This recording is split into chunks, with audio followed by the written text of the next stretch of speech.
బాధనీయక సూత్రం గురించి తెలుసుకుందామా? ఒక సంఖ్యలో చివరి 3 అంకెలతో ఏర్పడిన సంఖ్య 8తో నిశ్శేషంగా భాగించబడితే ఆ సంఖ్య 8తో నిశ్శేషంగా భాగించబడుతుంది. ఉదాహరణకు ఈ సంఖ్య ఎంత? చివరి 3 అంకెలతో ఏర్పడిన సంఖ్య ఏది?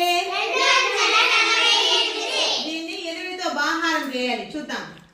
8తో 24 ఎన్నిసార్లు పోతుంది? 8 మూల 24. 4లో 4 పోతే 2లో 2 పోతే ఇప్పుడు ఏం చేయాలి? దించుకోవాలి. 8తో 8 ఎన్నిసార్లు పోతుంది? 8 ఒకట్ల 8. 8లో 8 పోతే 0. శేషం ఏమైనా మిగిలిందా? లేదు. 248 అనేది 8తో నిశ్శేషంగా భావించబడింది. కాబట్టి 52,248 అనేది